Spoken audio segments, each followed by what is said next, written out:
Je me trouve dans un parc naturel ici au Canada, très loin de nulle part, on va dire, au point qu'il n'y a pas de réseau dans mon portable.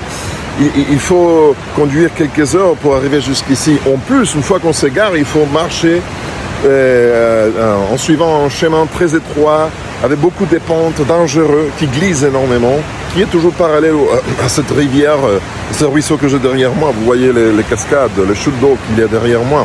Et ce que j'ai noté, c'est que tout au long du chemin, j'ai trouvé des empreintes de loups, ça fait peur, et plus encore, et pire, des empreintes d'ours, un grand ours qui a marché dans les mêmes chemins que j'ai parcouru pour arriver jusqu'ici. C'est la moitié de la journée, je me doute fort que ces animaux vont se rapprocher maintenant ici parce qu'il y a beaucoup de monde, c'est pas que moi.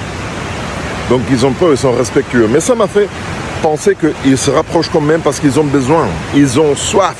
Dès qu'ils ont soif, ils descendent de la montagne et pour se rapprocher dans la vallée de cette rivière pour boire de l'eau.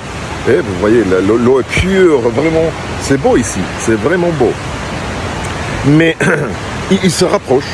Imagine-toi que ces animaux, à la place de se rapprocher, ils décident de s'asseoir tout au haut du sommet de la montagne en se plaignant de « Voilà, j'ai soif, mais je ne sais pas quoi faire, où est l'eau ?» et en attendant que l'eau monte jusqu'à eux.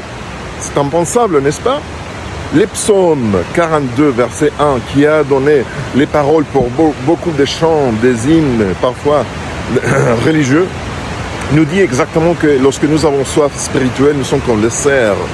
Nous devrions courir vers les ruisseaux pour boire de l'eau. De la même manière, nous devons nous rapprocher de Dieu pour satisfaire cette soif de lui qu'on a. Alors, arrêtons de nous plaindre à chaque fois qu'on est fatigué, épuisé, éprouvé, déprimé. Et comme les animaux ne le font pas, ils ne s'assoient en disant « Voilà que l'eau monte, voilà, on a un problème, je me plaigne, que Dieu arrive et m'aide. » Oui. Mais est-ce que tu te rapproches de Dieu comme les animaux se rapprochent de l'eau ici?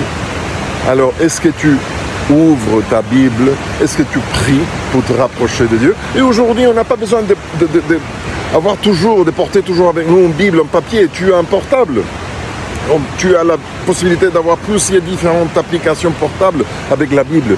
Tu peux ouvrir ta Bible n'importe où et tu peux te rapprocher, descendre de ta montagne et te rapprocher de la rivière spirituelle, de l'eau de vie, et prier un petit moment là où tu es. Et par ailleurs, de la même manière que les animaux laissent des empreintes qui témoignent de leur comportement, qu'ils se sont rapprochés pour voir, dès que tu commences à te rapprocher de Dieu, dès que tu ouvres ta Bible, voire même sous ton portable, dès que tu pries, sans le savoir, sans vouloir comme les animaux le font inconsciemment, et on laisse des empreintes dans notre vie.